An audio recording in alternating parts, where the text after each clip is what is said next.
오늘은 이 바이블 팩트체크 네 번째 시간으로 서원에 대해서 살펴보도록 하겠습니다. 이 서원이라는 것은 한자로 맹세할 서의 원할 원자입니다. 이는 이 하나님 앞에서 맹세하여 소원을 세우다라는 뜻입니다. 하나님 앞에서 맹세하여 소원을 세우다라는 뜻입니다. 이 교회 안에서 서원을 이야기할 때 가장 먼저 떠오르는 것이 뭐가 있을까요? 바로 서원 기도입니다. 제가 서원 기도의 영향력을 실감했던 계기가 있습니다.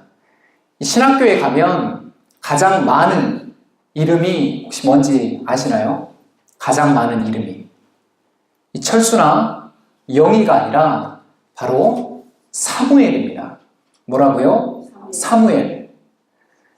왜 사무엘이 가장 많은 이름일까요? 이게 뭔가 사연이 있겠죠? 사무엘의 이름이 있다는 것은. 자, 어떤 성경 본문이 생각이 납니까? 사무엘상 1장에 한나의 서원 기도가 생각이 납니다. 이 한나가 하나님 앞에 아들을 주시면 그 아들을 나중에 어떻게 하겠다고 얘기를 합니까? 하나님의 제단에 바치겠다고 그렇게 서원을 합니다.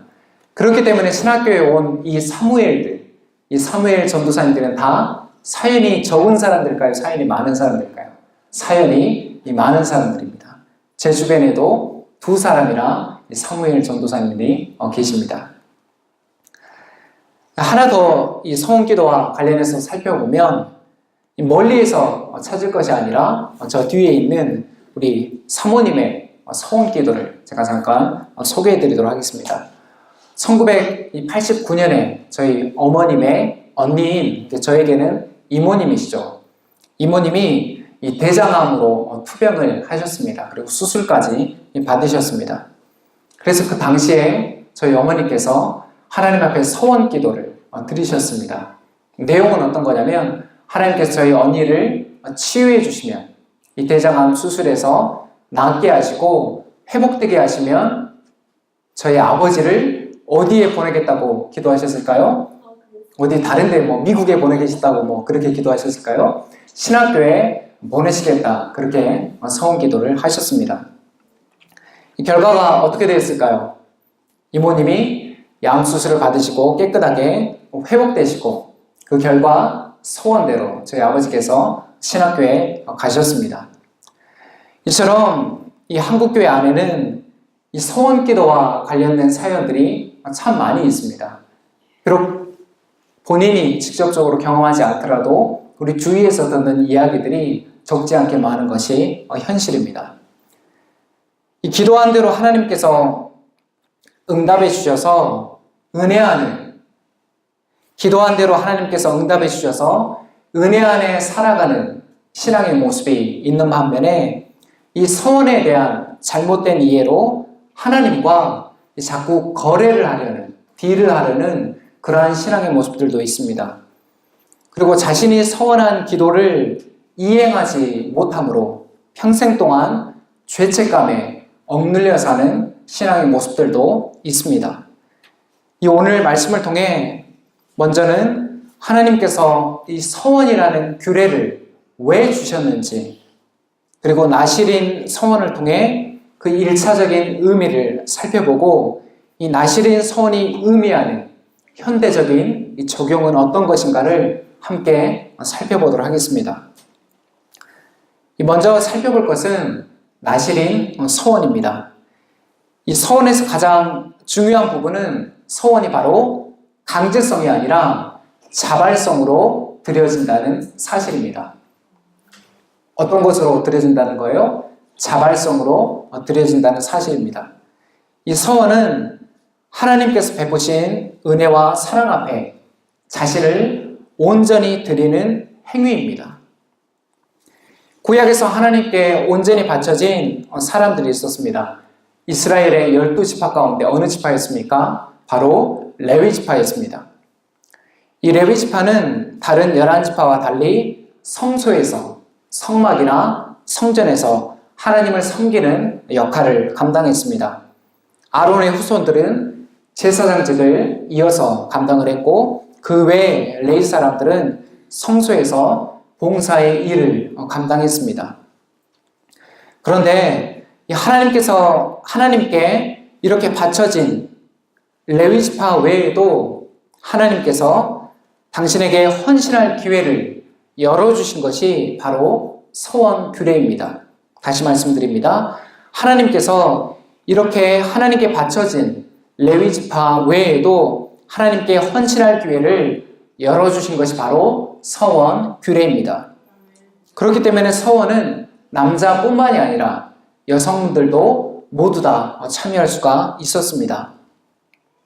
오늘 본문에서는 하나님께서 모세에게 특별한 서원을 말씀하시는데 그것이 바로 나실인 서원입니다. 이 나실인 서원을 드리는 이유는 다양했습니다. 하지만 하나님을 위해 구별된 삶을 살기를 소원하는 그 목적은 모두가 동일했습니다. 나실인 서원이 이 특별한 이유가 무엇이었냐면 나실인 서원은 희생제물을 양이나 소를 바치는 것이 아니라 누구를 바치는 거예요? 바로 자기 자신을 하나님께 드렸기 때문입니다. 이것이 나실인 서원이 특별했던 이유입니다. 이 나실인 서원에는 두 가지의 종류가 있습니다. 시한부 나실인과 종신 나실인이 있습니다. 시한부 나실인은 암에 걸린 사람들이 서원하는 것이 아니라요. 일정한 기간 동안 서원하는 것이 시한부 나실인입니다. 그리고 종신 나실인은 평생토록 전생애 동안 나실인의 삶을 하나님 앞에 살아나가는 것이 종신 나실인입니다. 이 후자의 대표적인 케이스가 누구입니까? 바로 사무엘과 삼손입니다. 다음으로 살펴볼 것은 경건한 서원의 모델인 한나입니다. 이 신구약 성경에서 가장 경건한 이 모범적인 나실인의 모델로 제시되는 두 사람이 있습니다. 구약에서는 사무엘이고 신약에서는 세례 요한입니다. 이 사무엘이 왜 나실인이 되었습니까? 자신의 의지로, 자신의 서원으로 인한 것이었습니까? 아니었죠. 바로 어머니 한나의 서원 기도가 있었기 때문입니다. 이 서론에서 이야기한 대로 이 한나의 서원 기도는 너무나도 유명한, 우리가 여러 번 설교를 통해서 들을 수 있었던 그러한 메시지였습니다. 그런데 이 한나의 서원 기도를 우리가 잘 오해하지 않고 이해해야 될 필요가 있습니다. 사무엘상 1장 10절에서 11절 말씀 우리 함께 읽도록 하겠습니다. 시작. 한나는 괴로운 마음으로 주님께 나아가 흐느껴 울면서 기도하였다. 한나는 소원하며 아뢰었다. 만군의 주님, 주님께서 주님의 종의 이 비천한 모습을 참으로 불쌍히 보시고 저를 기억하셔서 주님의 종을 잊지 않으시고 이 종에게 아들을 하나 허락해 주시면 저는 그 아이의 한 평생을 주님께 바치고 삭도를 그의 머리에 대지 않도록 하겠습니다. 아멘. 자, 한나가 왜 이토록 간절하게 지금 하나님께 서원하고 있습니까? 왜 이토록 간절하게 아들을 구하고 있습니까? 단순히 이 떡두꺼비 같은, 옥동자 같은 그런 아들을 얻고 싶은 모성애적인 본능 때문입니까? 여러분 그렇게 생각하세요? 아니에요. 한나가 지금 이토록 괴로운 마음으로 흐느껴 울면서 기도하는 것은 당시의 배경을 우리가 조금 살펴볼 필요가 있습니다. 이 고대 세계에서, 한나 당시의 세계에서 불임은 아이를 갖지 못하는 것은, 그리고 남편의 대를 이을 이 아들을 낳지 못하는 것은 하나님의 복을 받지 못하는, 심하게 말하면 하나님의 저주를 받은 것으로 간주를 했습니다. 한나의 처지가 지금 어떻습니까? 아이를 갖지 못하는 상태예요. 근데 사무엘상 1장에 보면 한나가 지금 잉태하지 못하는 것이 누구의 뜻 가운데 있는 것입니까? 하나님의 뜻 가운데 있는 거예요. 하나님이 아직 잉태하지 못하게 하셨다라고 그렇게 기록되어 있습니다. 한나가 정말 괴로웠어요. 아들을 낳지 못하니까 그 남편 엘가나가 첩을 얻죠. 분인 나라는. 그래서 아들을 낳았습니다. 그러니까 위치가 바뀌게 되죠. 구박이 이어지고 그 분인 나에게서 계속해서 괴로움을 받게 됩니다. 어떤 내용인지 아시죠? 우리가 드라마에서 볼 수 있죠? 예전 사극에서 많이 등장하는 그런 내용입니다. 첩의 반란, 일종의 그런 겁니다. 자, 이보다 한나에게 더 괴로운 사실은 아까 말씀드린 대로 당시에 그 고대 근동 사회에서 아들을 낳지 못하는 것, 자녀를 생산하지 못하는 것은 하나님의 복, 하나님의 은혜에서 제외되었다는 낙인이에요. 낙인이 찍힌 그러한 상태입니다. 그렇게 한나의 기도에서 중요한 포인트는 아들 자체가 아니라 아들을 통해 회복해 주시는 하나님의 은혜인 것입니다. 아들 자체가 아니라 아들을 통해서 회복해 주시는 하나님의 은혜입니다. 그래서 사무엘상 2장에 보면 한나의 기도가 나오는데 한나가 뭐라고 기도하냐면 이제 원수들 앞에서 자기를 조롱하고 자기를 무시했던 그 원수들 앞에서 자기가 고개를 이제 들 수 있고 자기가 이제 자랑스럽다. 이제 나의 마음 가운데 기쁨이 가득하다. 그렇게 기도하고 있습니다. 단순히 아들을 얻어서 기쁜 것이 아니라 아들을 얻지 못해서 낙인 찍힌 그 죄인의 삶에서 구원받아 기쁨과 자유함을 노래하고 있는 것입니다. 하나님께서 한나의 기도에 응답하셔서 누가 태어납니까? 사무엘이 태어납니다. 이 화장실 갈 때와 나올 때가 다르다는 속담이 있죠. 무슨 뜻입니까? 어떠한 급한 일이 있어서 아주 사정이 생겨서 화장실을 들여보내줬더니 나오니까 볼일을 다 마치고 나오니까 뭐라고요? 내가 언제 그런 걸 제가 약속했나요? 저는 잘 기억이 나지 않는데요. 이런 사람들을 우리가 우리 주변에서 볼 수 있습니다. 자, 한나가 서원한 것, 아들을 주시면 이행하겠다고 약속한 것이 무엇이었습니까? 아들을, 사무엘을 하나님께 바치겠습니다.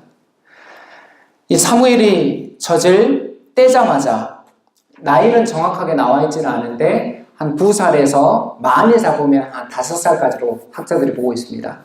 근데 평균적으로 이 3살 남짓 때는 그 사무엘을 하나님의 제단, 성소에 바쳤다라고 그렇게 우리가 볼 수 있습니다.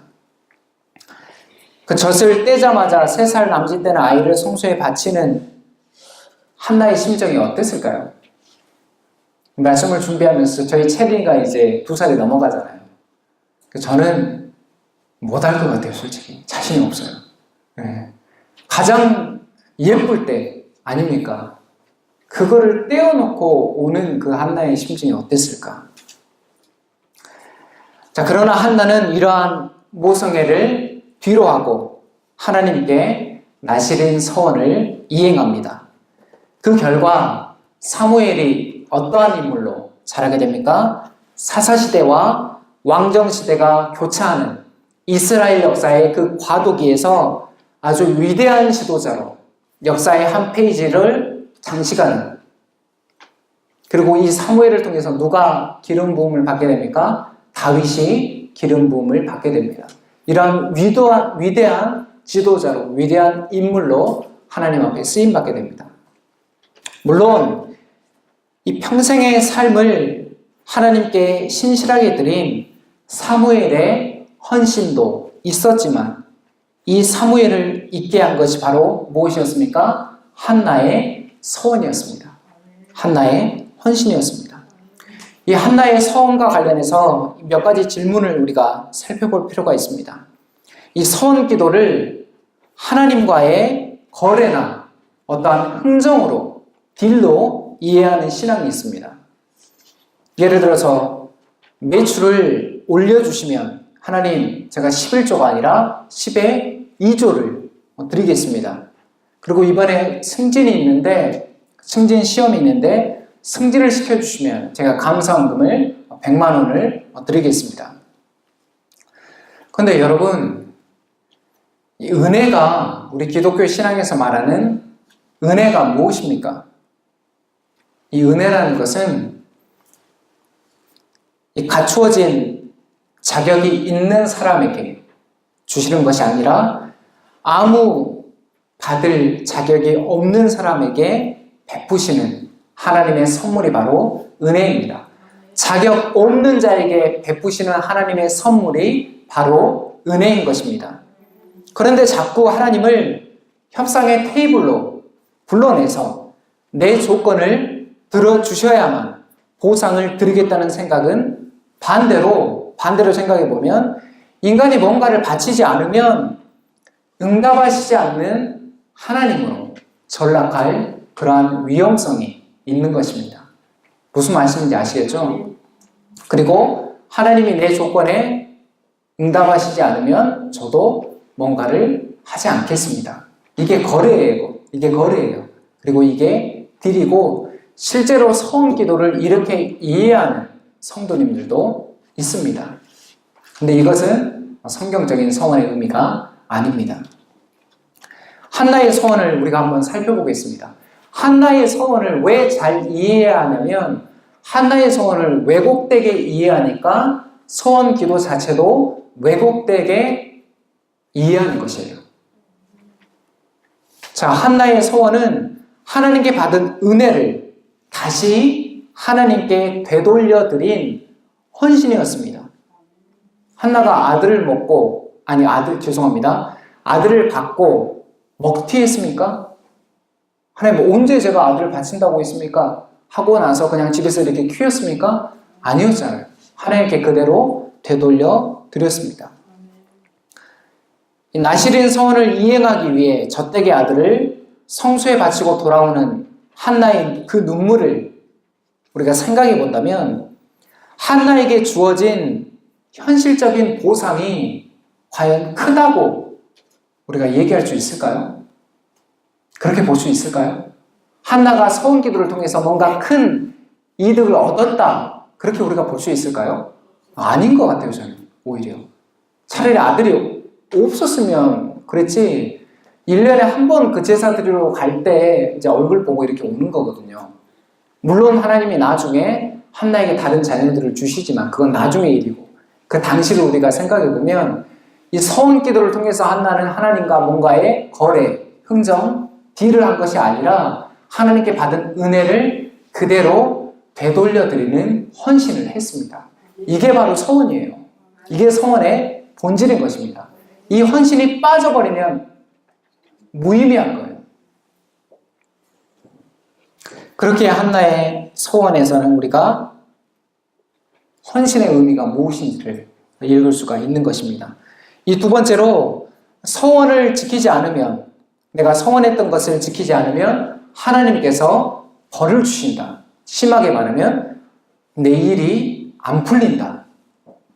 이렇게 믿는 신앙도 있습니다. 과연 이게 사실일까? 오늘 팩트체크 시간일까요?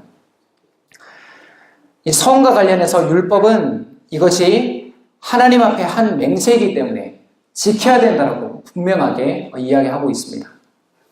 하지만 지키지 못할 이 서원을 하는 것보다는 차라리 서원을 하지 않는 것이 낫다라고 그렇게 이야기하고 있습니다. 그러나 레위기에서는 이 서원을 지키지 못한 경우 속죄제를 드려서 회개할 수 있는 그러한 길도 하나님께서 또한 열어놓아 주셨습니다.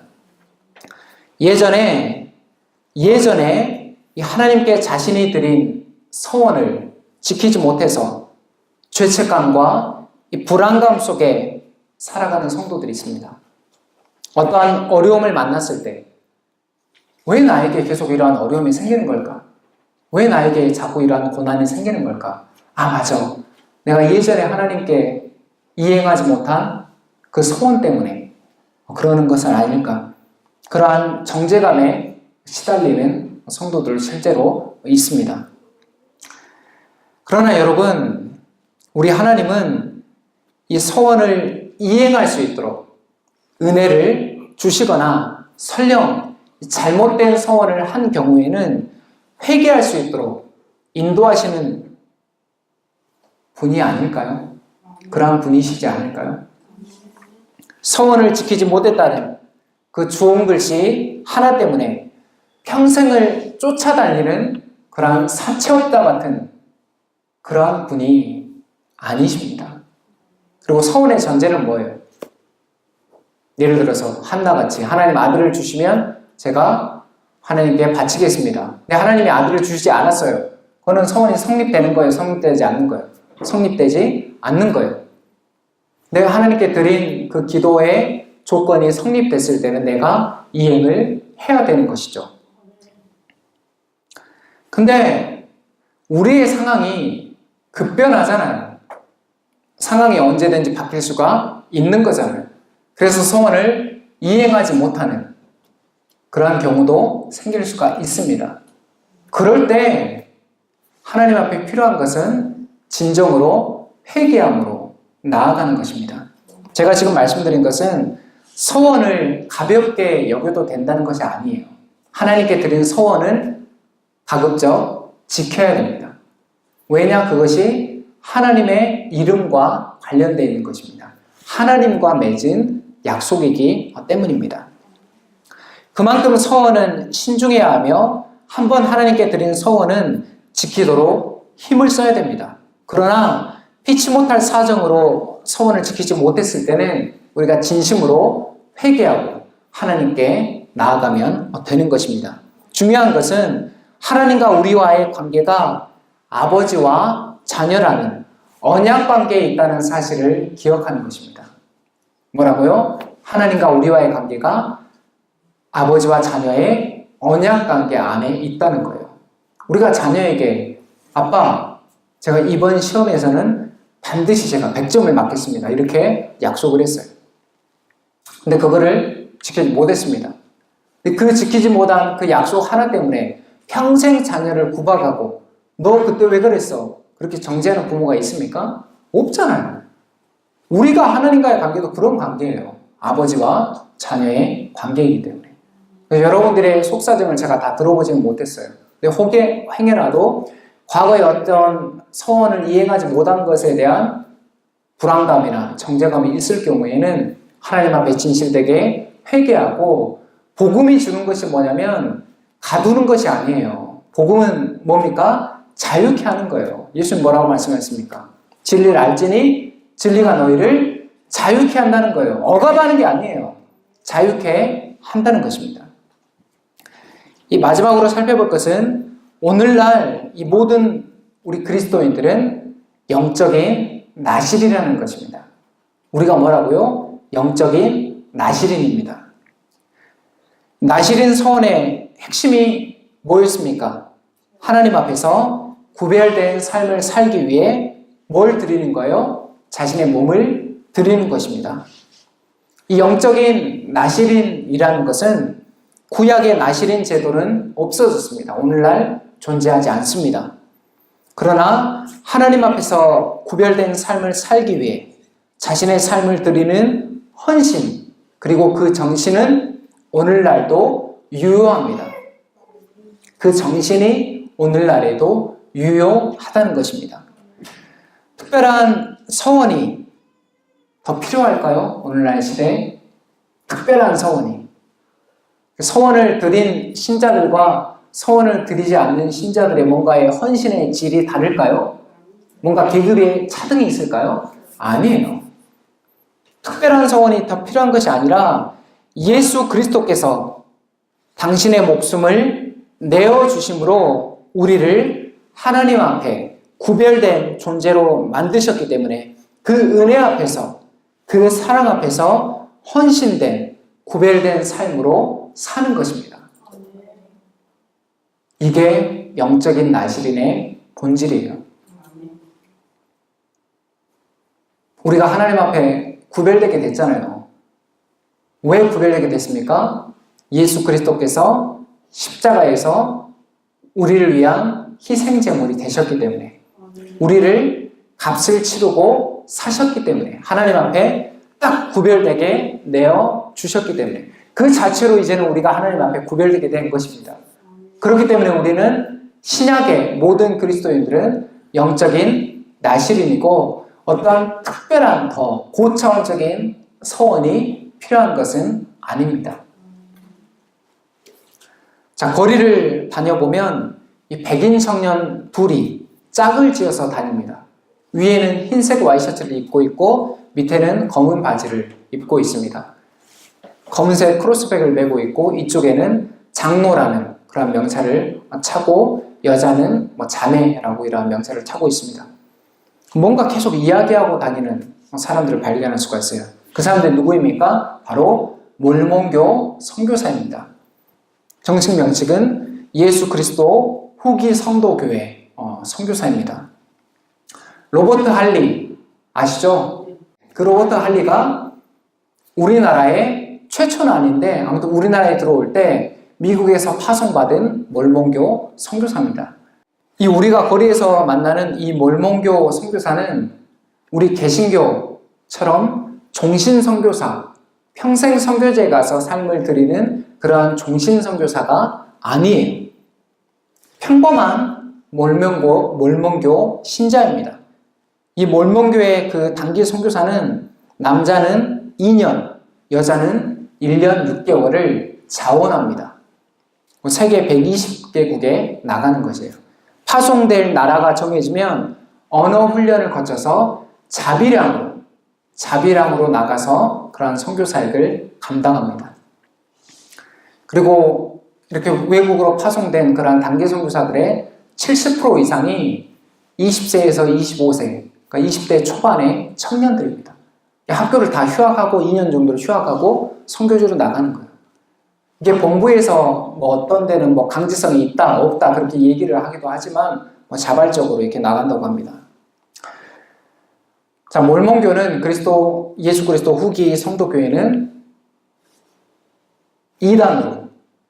이단으로 정제된 그런 교단입니다. 하지만 이러한 사실을 제가 알고 나서부터는 참 많이 부끄러워지더라고요.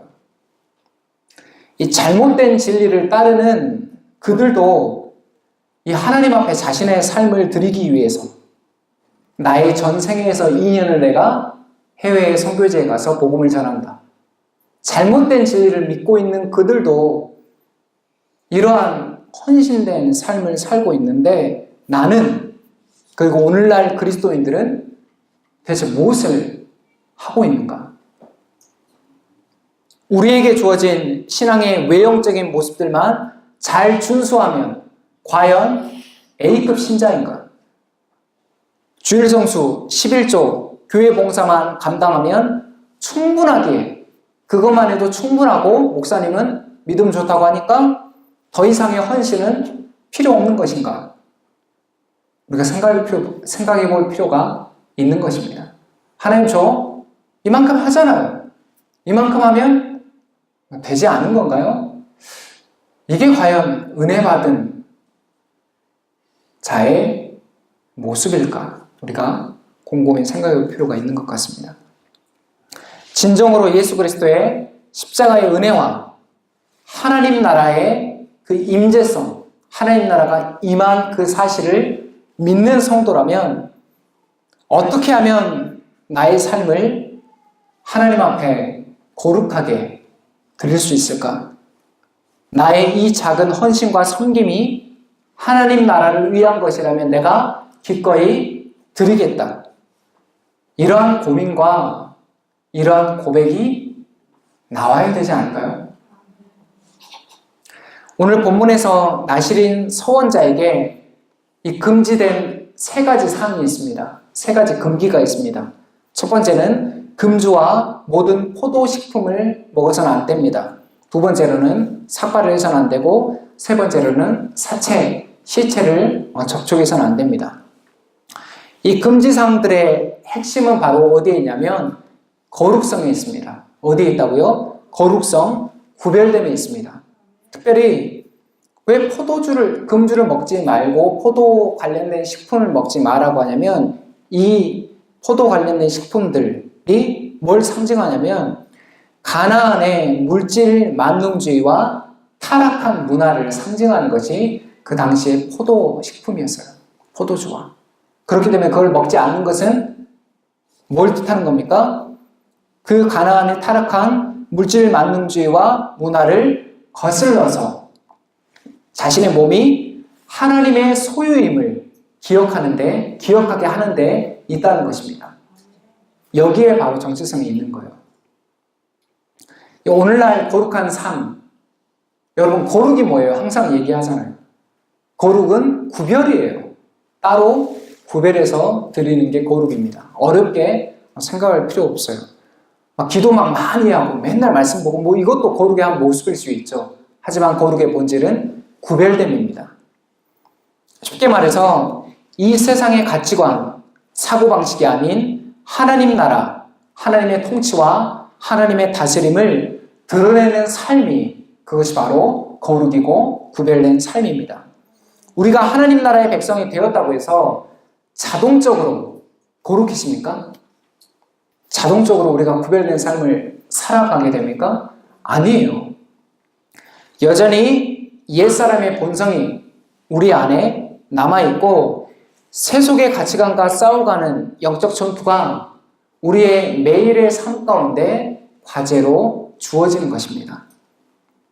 지난주 정치권에 김기식 금융감독위원장 그 임명을 놓고 여야 간의 공방이 아주 설전이 이어졌습니다. 이러한 고위공직자 그 인사검증을 할 때 제기되는 단골 의혹들이 뭡니까?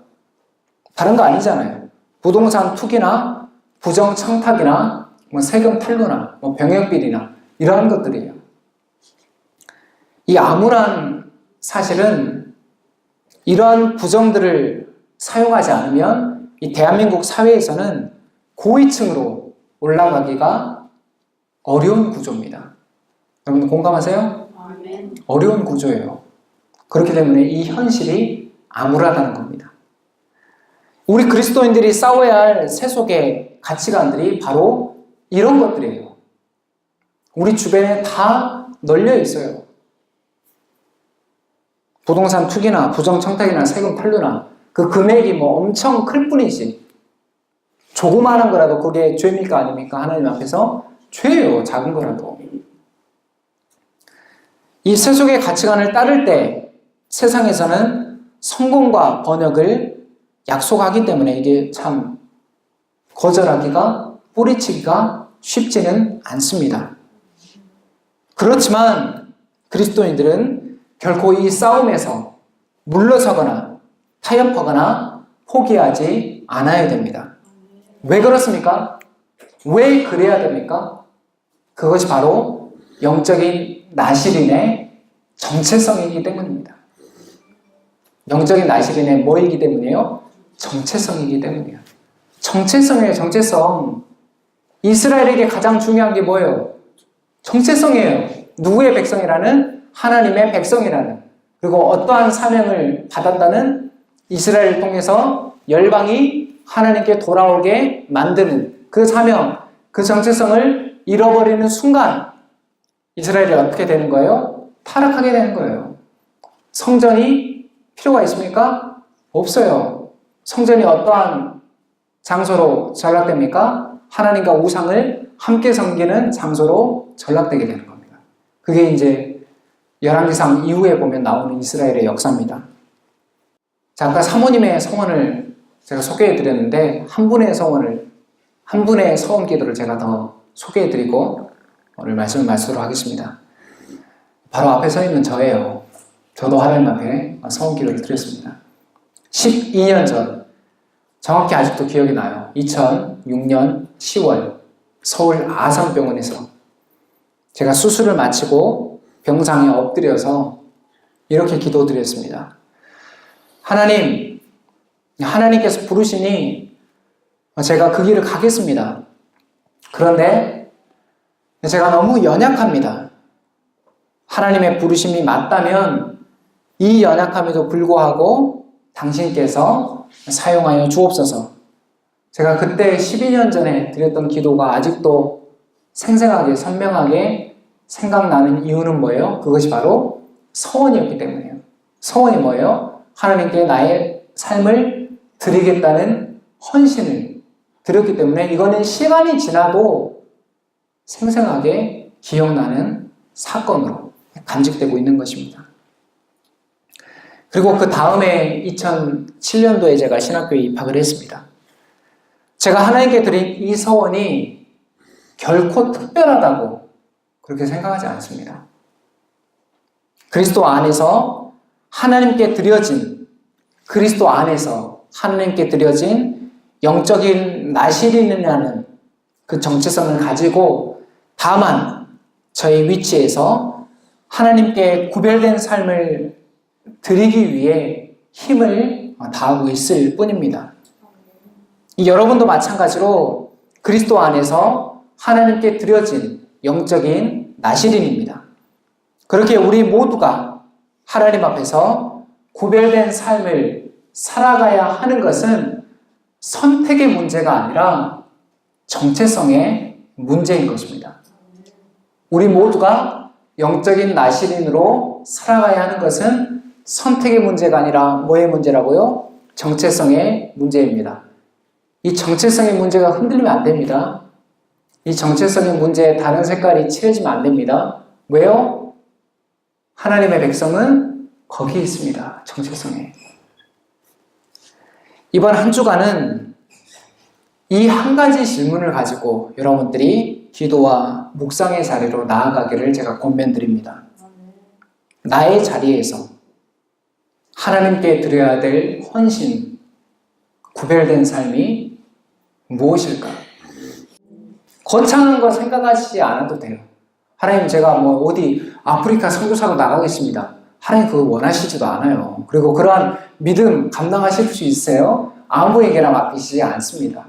거창하게 생각하지 마시고 작고 사소한 일부터라도 내가 드릴 수 있는 헌신, 내가 드릴 수 있는 구별된 삶, 하나님 그것이 무엇일까요?